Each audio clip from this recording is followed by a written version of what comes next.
All right. Good morning, good afternoon, whatever time it is you're watching this. Um, we're covering the Near East, Chapter 2 of your book.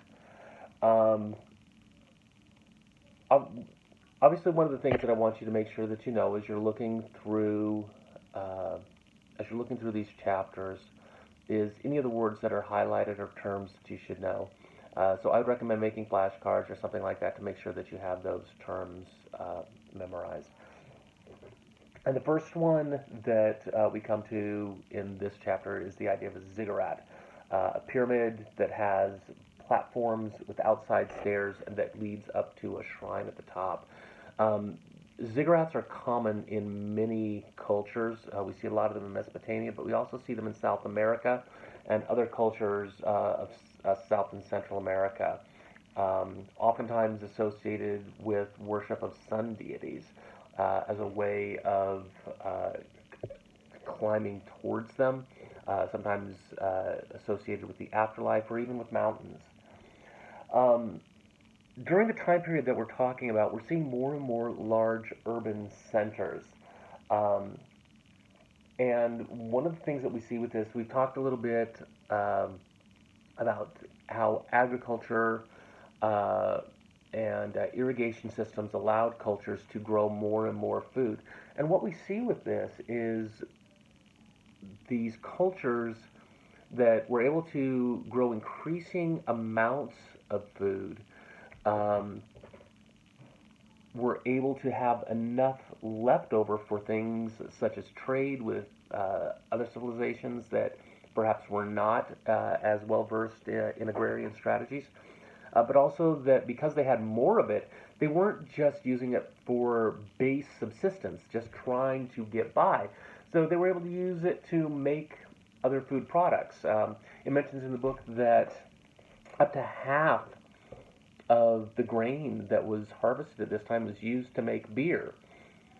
And this is actually an important development. People think, well, they were trying to get drunk. Actually, not necessarily the case. When you're talking about fermented um, liquids, back then, water was actually dangerous. It was oftentimes had parasites or other types of diseases in it. And when you go through the fermenting process, anything like that is killed off. And so, though it did have the side effect of making you drunk, it also had the positive effect at the time, since they didn't have the type of water filtration systems that we have now, of being safer to drink than water or fruit, just a basic fruit juice, which could spoil and go bad. So, something to consider as far if you look for many cultures, for example, that drank in France they drank wine, in Russia vodka, right? And giving it even to younger children at the time, not now, but at the time, it was actually safer. Another technology that was became very important at the time was metallurgy, which is the ability to separate ores from metals and be able to use them and to even blend them. This is how we ended up with bronze. We talk about the Bronze Age and the ability to take bronze and to make weapons that were stronger than just like wood or sticks or bone or stone. But bronze was harder than those things, could be brought to a finer point, and civilizations that mastered bronze early on had a massive leg up in conflict with their neighbors. And this is where came the rise of the city states. Uh, we talk about city states, which basically means there's a one giant city with some farms around it, and that they ruled that area out to these farmlands. Um, we think of nations now as these big sprawling things, which really, with the city states, they kind of had control out there. But a lot of times, if there wasn't there wasn't necessarily the direct control of it in the way that we see now. So it was really a centralized city with a surrounding area that would then make war upon their neighboring city states. Um, these were often ruled by priest kings, and priest kings served as the intermediaries, the go-betweens between the gods and the people. Um, and of course, if you're the only one who can translate what the gods say, well, you then have control of pretty much anything else going on. Because if somebody's disagreeing with you, you can say, well, the gods said. So the rise of the priest kings was a huge part of the government, the governments of the time.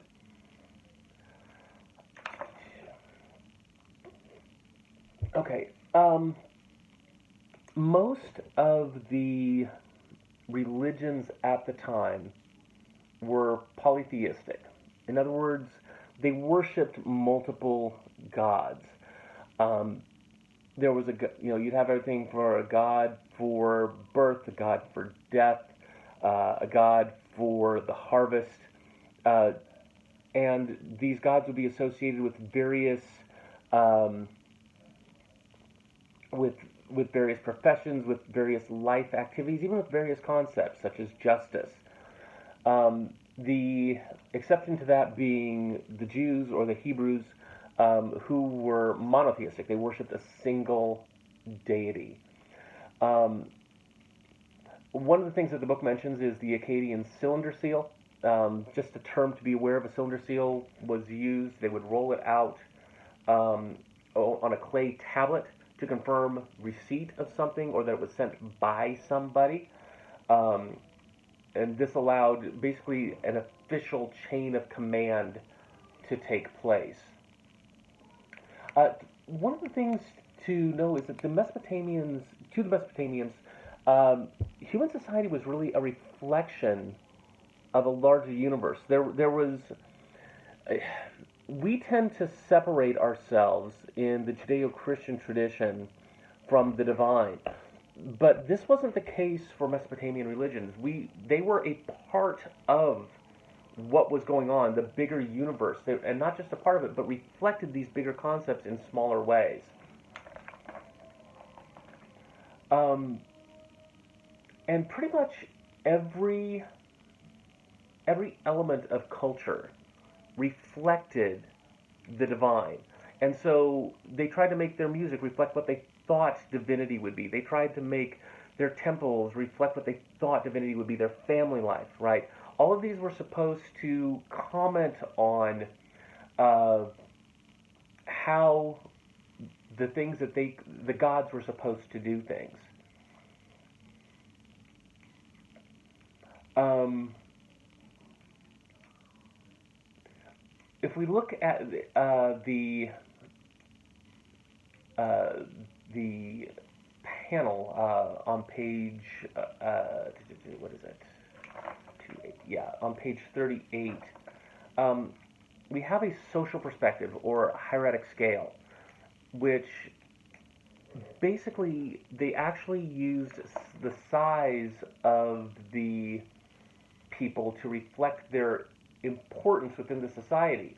So if you see a figure that is larger than others, it wasn't because they were actually physically bigger than others, but rather they were more important. And by putting them into a larger perspective, they wanted to convey the importance of the person.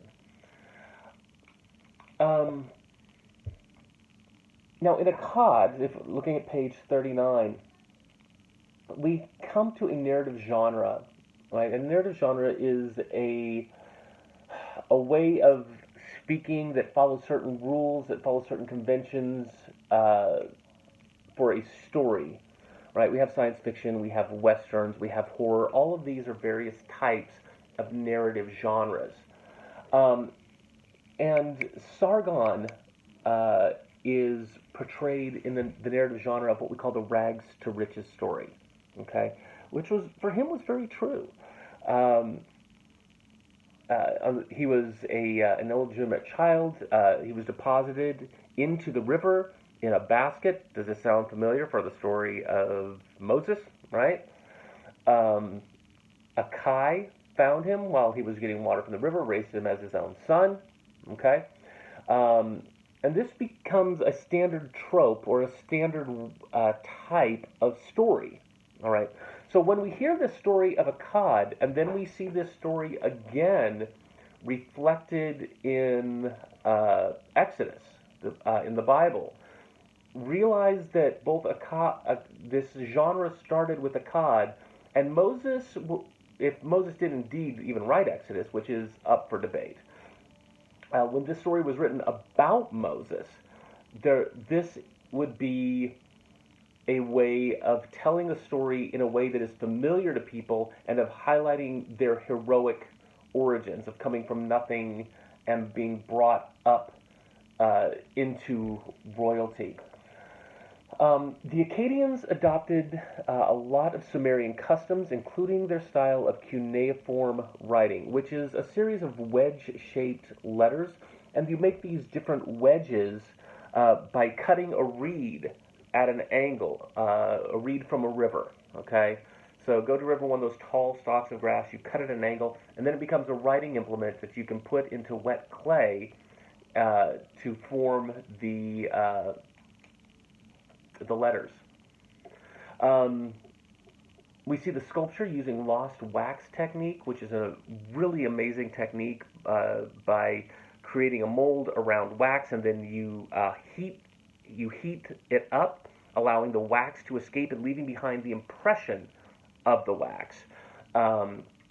Which this is actually the earliest example of a work made using the lost wax technique. Now, what they have there is only part of the sculpture. The whole sculpture was pretty close to life size, but just the head managed to survive here.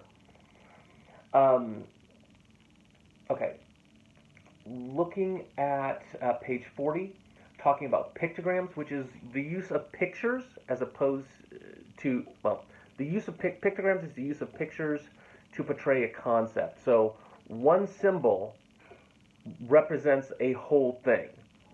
And if you want to show another whole thing, you use another entirely different symbol. Now, this is different than what we use, which is what's called phonetic writing. And in phonetic writing, we don't have completely different symbols for different things. We listen to the sound and then break the sound out, and we represent the sounds, knowing that the sounds go back to the thing.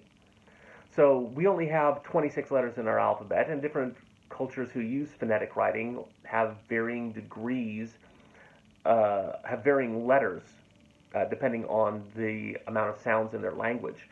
But somebody who uses a pictographic form could have thousands and thousands of images, because it doesn't rely on the sound. You have to have a different image for each word within the language. So it becomes much more busy because you have so many different sounds or so many different concepts that you have to represent via individual pictograms. And of course, it talks here about a stylus on page 40, which is what we talked about with the cut reed. All right, so the Akkadians basically dominated Mesopotamia for about 150 years, falling off about 220 BCE. And for about the next 400 years, there was no dominant power in the region. Various cultures got stronger, got weaker, but there wasn't any unifying force until Babylon. About 792 to 750, when Hammurabi came into power. And Hammurabi is best known for his code of laws. And the code of laws that he wrote survived basically intact for 1,000 years, and it was recorded and re-recorded and re-recorded.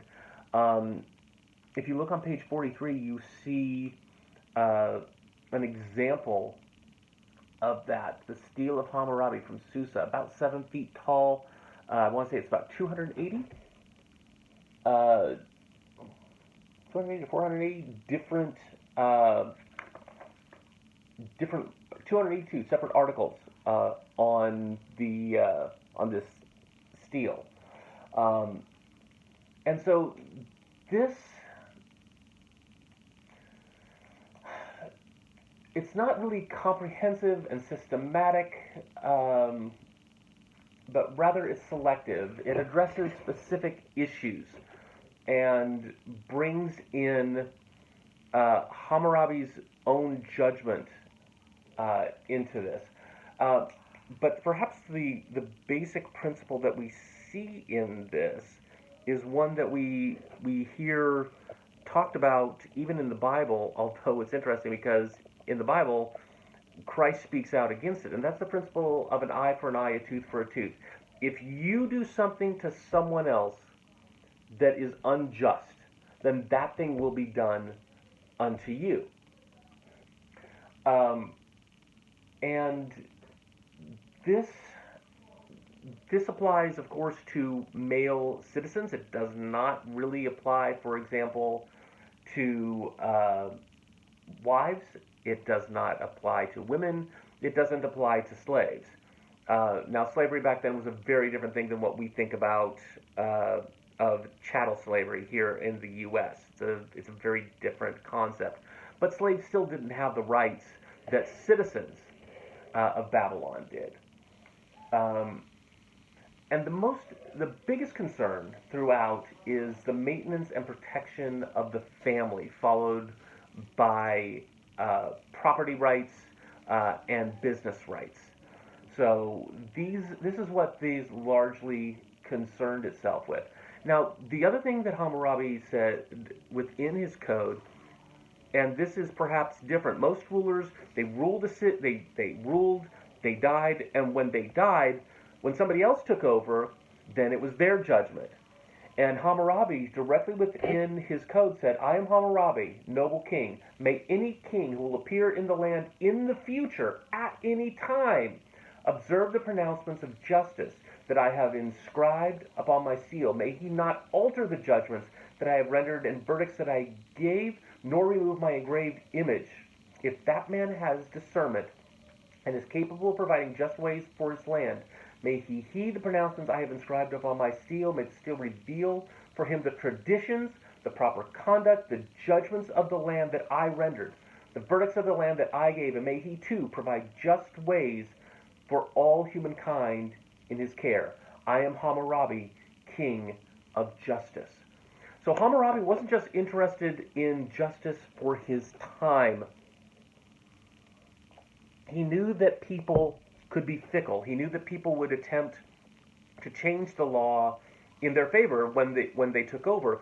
And what he tried to do was to set up a tradition of justice that was outside of the individual. And he's really the first person to do that. And because in a lot of ways his system was very fair to many people, not all by any means, but to many people, it did end up being passed down. And kings in the future said, okay, I am going to rule in justice according to Hammurabi because that is not according to me. I will follow the law, which is a bigger principle than myself as the individual. Now, eventually Babylon fell, and this was about 595 BCE, and the Assyrians became an increasingly powerful force, and really there was when Babylon fell in 595.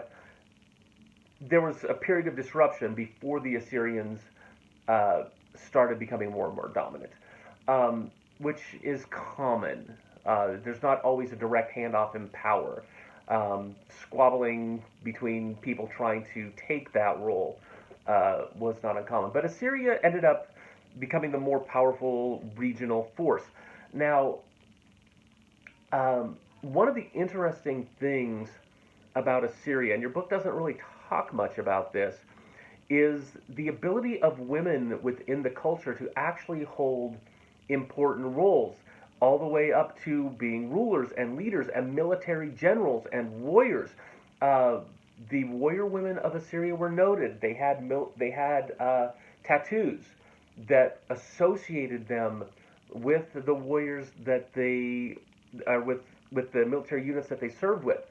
Um, the One of the greatest conquests by the Assyrians was over the Persians, which was led by a female general. So if you want to look historically at a group of people that where you see more equality than most, it wasn't perfect, but more equality than most between the genders, the Assyrians were probably one of the most progressive in that regard. Now, if we look at the art, if you look there on page 45, we see the uh, the portrait of Ashurnasirpal the Second, killing lions. I know I'm not great with some of these names either, guys. Um, but one of the things that we see here is the use of overlapping. Now, where we see, for example, the horses, right? The one that's closest to us is raised from the stone at a higher level. The second one is not raised quite as high, and the third one not raised quite as high. So it provides this overlapping effect to give it that three-dimensional feel.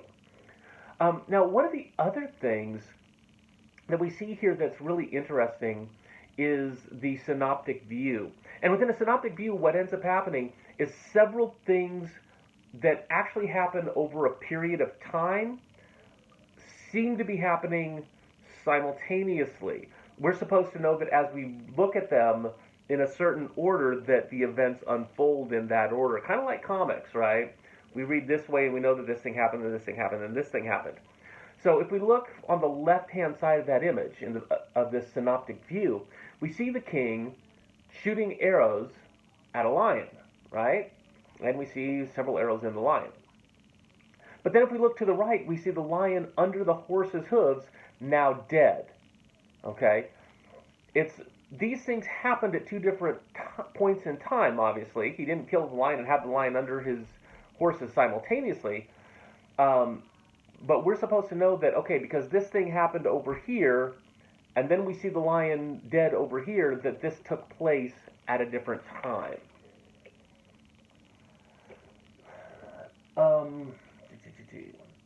Now, one of the things that we see with the Assyrians, we talked earlier about metallurgy and the creation of bronze weaponry, and bronze weaponry being vastly superior to weaponry of bone, to weaponry of stone, to weaponry of leather, to weaponry of wood. Okay, but what the Assyrians did was they mastered iron. Okay, and this changed everything. Iron is stronger than bronze. A good iron weapon can destroy a bronze weapon because, yes, bronze is metal, but it is a softer metal. Iron is much more dense. And so you have the Assyrians with their forges crafting iron weapons going up against cultures that only had bronze, and the iron piercing the bronze and being able to go through the armor, whereas their iron, there was no way the bronze was getting through it. Okay, so the Assyrians had a massive advantage over anybody else of the time because of their mastery of iron.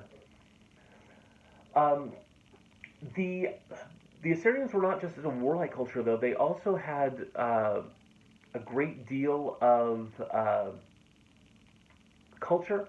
Um, there was a collection that had all these tablets that were divided up by category from government, politics, geography. I mean, just this incredible collection of knowledge from the old world on these cuneiform tablets. So yes, warrior militaristic culture, but also very thoughtful and very well read. Um, Now, one of the things that we do see here, if we look at the image, for example, on page 46, is this idea of composites, okay? And composites is where a composite figure brings together different types into one merged whole. So, for example, we see the head of the king, right? But we also see the bull body and the wings of the eagle. Okay? So, the wisdom of a human, but the strength of a bull and the vigilance, which is what the eagle represented to that culture, of an eagle. So, these types of figures merging different concepts through their symbolic representation were very common within this culture. Um, let's talk about Gilgamesh.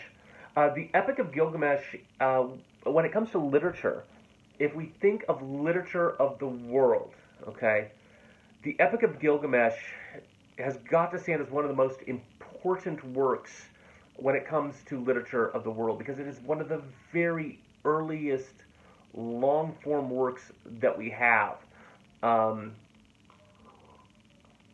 it is the first example that we have of an epic. And when I talk about an epic deals with large scale issues. It's not just about a person, but it's about things that affect the entirety of a region or groups of people. Probably one of the best known epics you guys would know is the Marvel Universe is epic in its scope, right? The events that happen, yes, they happen with individuals, but they affect everything, and this is what Gilgamesh was. Um, it's a long form narrative poem. It's an elevated language, and it follows important, meaningful characters, right? You can't really you don't really have an epic per se about a homeless guy. You can have a long story, but what happens to him doesn't affect the entire world typically. And if it does, then there's something more to him that we don't know about. Um, I'm sure you guys have heard the term simile and metaphor before. Metaphor is where words or phrases are used in place of another one, where we describe Gilgamesh as a raging flood who destroys even the walls of stone. Um, or similes which use like or as. So the land shattered like a pot. So keep those terms in mind. Um, so much of this story revolves around the relationship between Gilgamesh and Enkidu. And Gilgamesh is a representative of civilization, okay? Um, and where, on the other hand, the gods create Enkidu, um, and as he's portrayed as this wild man. He has long hair, he has this incredible strength, and really they represent kind of the opposites of civilization versus nature. Um, Enkidu eventually is seduced by a prostitute, at which case he loses his ability to communicate with animals. So there's this loss of innocence, um, and they end up becoming friends, which really kind of represents this ability of man once he controls nature for nature to be beneficial to humans. Okay, um, and uh, then we see this episode where Gilgamesh gets into conflict with Humbaba, okay, who is a guardian of the forest. And just before they defeat Humbaba, Humbaba curses Enkidu, says he'll find no peace, and that he's going to die before Gilgamesh. Um, but there's still this, in defeating him, right? In defeating him, there's a symbolism of humanity overcoming nature, okay, and bending it to their will. We also see in the Epic of Gilgamesh, we see the flood story. Okay, um, many civilizations have a flood story. This is the earliest one. This predates the biblical flood story by hundreds of years, um, and the only people that survive um, are the Utnapishtim, okay? and his wife, which is the old man. Okay, um, and the there's the flooding of the Mesopotamian area is actually not an uncommon thing. And so the fact that several different cultures have some version of a flood story is not surprising, um, to be expected, because these floods are so common, because they are such an important part of the culture, especially for renewing of the uh, of the area to make it fertile again. Right, when the floods come, it kicks up the silt, the rich soil that can get hard packed.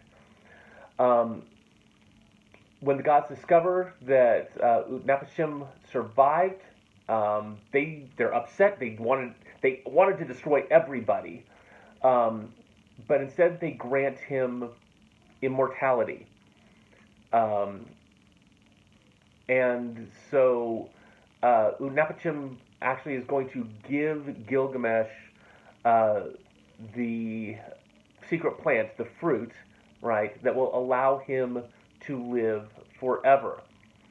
Um, but as he's going home, a snake sneaks up and eats the fruit, stealing eternal life away from him. Again, sound familiar? We talk about the Bible, right?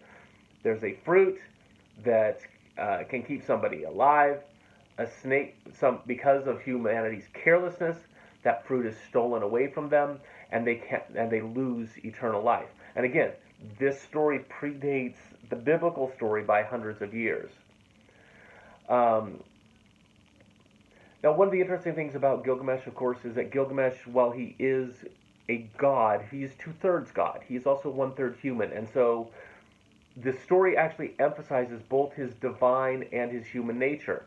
Again, sound familiar, right? We think about Christ as both this blending of divinity and humanity.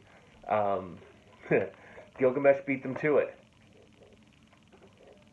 All right.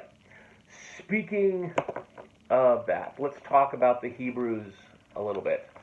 Um, Hebrews are from Habiru, or outcast or nomad, were driven out of Mesopotamia about 2000 BC.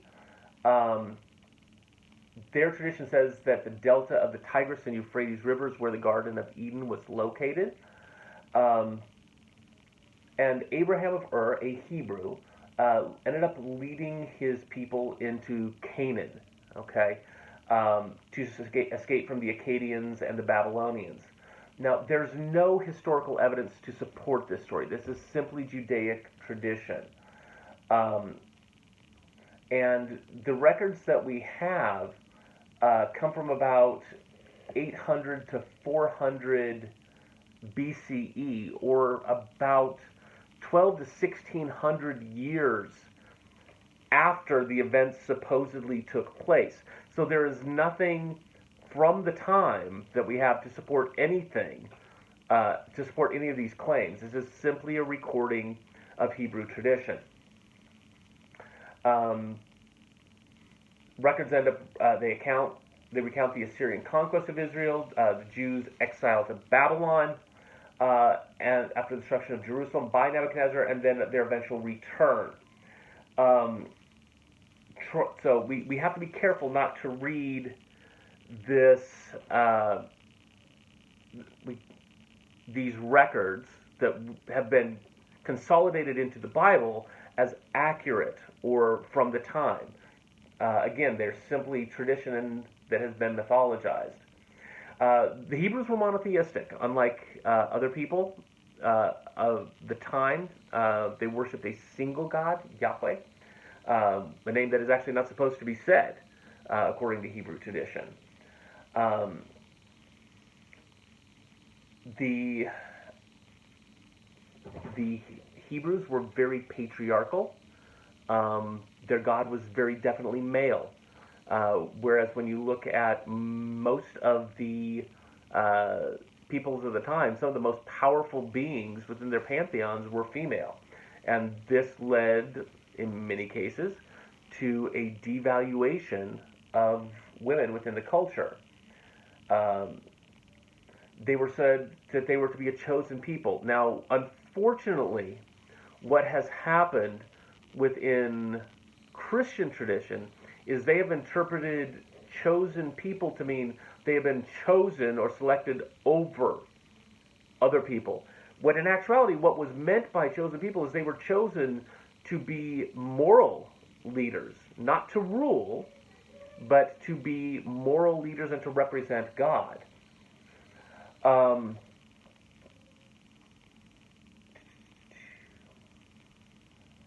we look at the story of Moses. Of course, the Hebrews actually were definitely enslaved for several hundred years. Okay, um, they when they fled, it is likely that instead of that they fled across the tidal flats of the Sea of Reeds, which the Hebrews, having not been out of Egypt, misunderstood to be the Red Sea parting for them. It was actually, they probably just crossed at the Sea of Reeds. Um, because they had been in Egypt for so long, many Hebrews had adopted um, Egyptian traditions, Egyptian forms of worship, and Moses really wanted to reassert a monotheistic culture. Um, and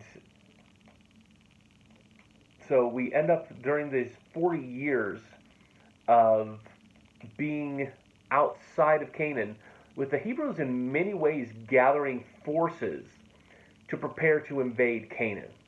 Okay? Um, we have the Ark of the Covenant, which was made to show the divinity of God being within the Hebrew people, okay, and being among them, in which they carried the Ten Commandments, okay, um, and wherever they went, they focused on these commandments as being as granting them a moral uprightness that was outside of other people within the region. Um, the body of laws within the Torah, or the five original books of Hebrew Scripture: Genesis, Exodus, Leviticus, Numbers, and Deuteronomy, supposedly originally written by Moses, although um, it is quite likely that it was written after his death. The entirety of it was written after his death. Um, the code is really a list of punishments for behaviors as opposed to an ethical code. Um, Now, their laws are more uh, lenient towards slaves. They are more lenient towards the lowest members of their society. Um, there was some definite there was definite allowances for slavery. Okay, was not forbidden, um, and it was not, as with most cultures of the time, it was not very kind to women. For example, if a woman was raped and she didn't scream, then she could be killed. So, and women were still very much the property of their husbands. Um, After Moses' death, Joshua led the Hebrews into Canaan, and over the next 200 years, over a series of wars, they ended up conquering the people of the land. And if you look at the books that were written by Moses, or at the time, they did it because God told them to, right? I promised this land to you, and so you're going to go kill the people that live there now, all right? And it was a slow but steady attempt at genocide in the area, including killing small children without mercy. Um, from there, we have early on. We have, after the prophets ruled, we have Saul, who became king, followed by David. David was very successful within his military campaigns, and then Solomon, his son, elevated uh, the Hebrews at the time with his building projects, with his diplomacy, um, forming relationships with many of the cultures, both near and far. Um, Women did have uh, uh, a place that is interesting. We look, for example, we at the Song of Solomon.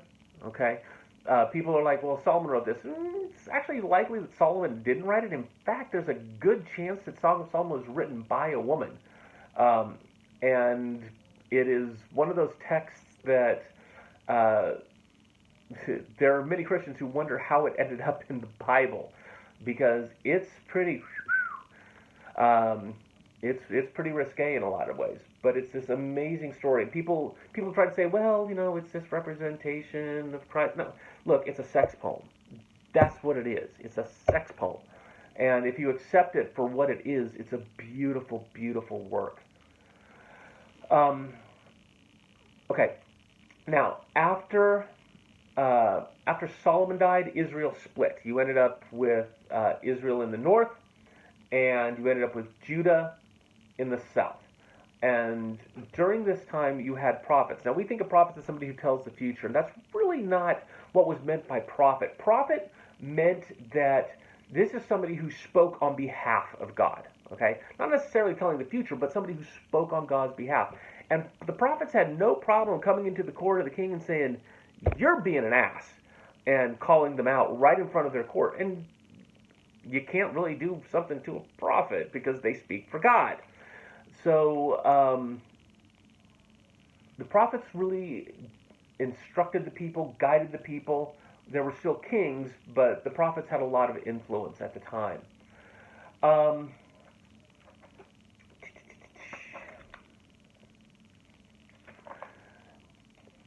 in about 722, we have the invasion of the Assyrians into Israel. And uh, not Judah, right, which was separate, but uh, into Israel. And the people were scattered. They had no one home. The Assyrians absolutely destroyed so much of it. And then 140 years later, Nebuchadnezzar of Babylon came in and finished things off, destroying the Temple of Solomon and bringing the Hebrews that had remained to Babylon. And this is where we have the diaspora. And the diaspora is where a group of people end up spread out from their homelands. And coming, they don't necessarily come back. These people are scattered to the winds. Um, so for the next 60 years, they were in what was known as the Babylonian captivity until the Persians overthrew the Babylonians, and the Jews came home and attempted to rebuild, including rebuilding the temple.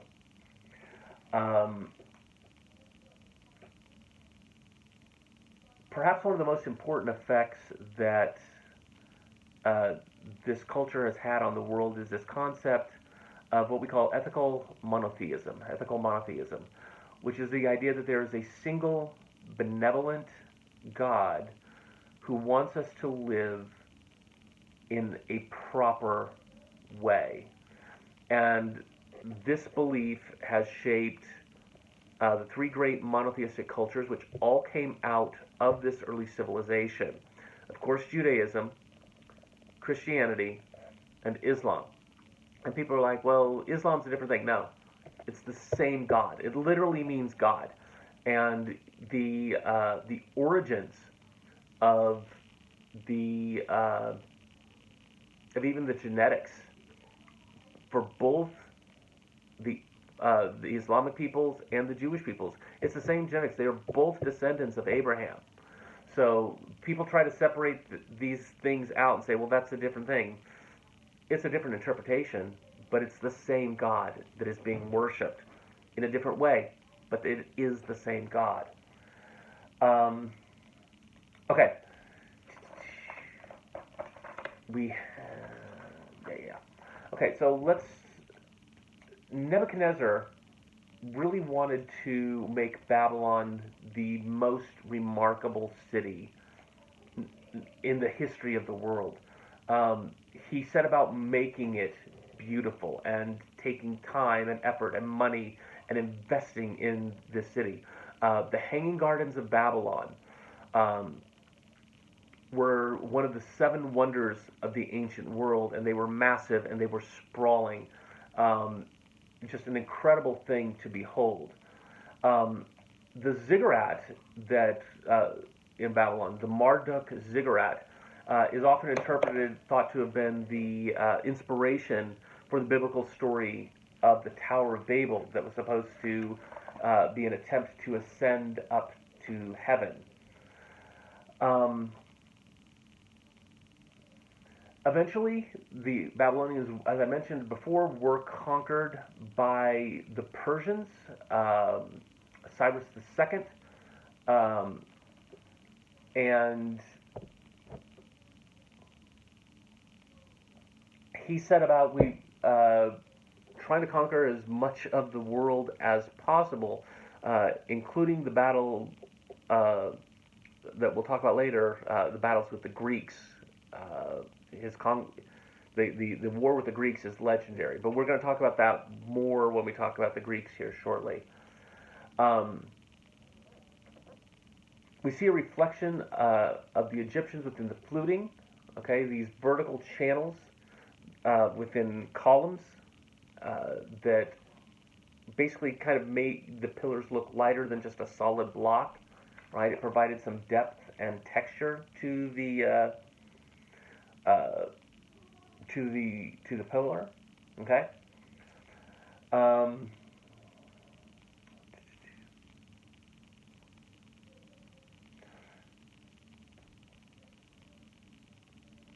we have the Persians followed the Zoroastrian religion. Okay, Zoroaster was a Persian prophet who lived in the 6th century, um, but linguistic analysis tends to place him around 1000 BC. Um, whichever way we look at it, he created this book of Ahura Mazda, or the Wise Lord. Um, and that and Darius, the ruler of the Persians, said that Ahura Mazda is again kind of monotheistic. Okay, lesser gods underneath him, but uh, Ahura Mazda is ruler over all. Um, there's a dualism within uh, within this religion. Okay, between Asha, which is truth, as opposed to Druj, which is a lie or deceit. And the quest for a good person should be the quest for truth. Okay? Um,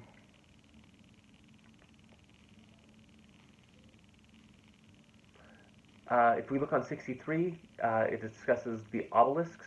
Okay, a four-sided stone shaft topped by a pyramid-shaped block. Think the Washington Monument. This is an obelisk. Okay, and the symbology of the obelisk goes back centuries. Okay. All right. That is the end of chapter 2. And I will get to chapter 3 to you here shortly. Have a lovely day.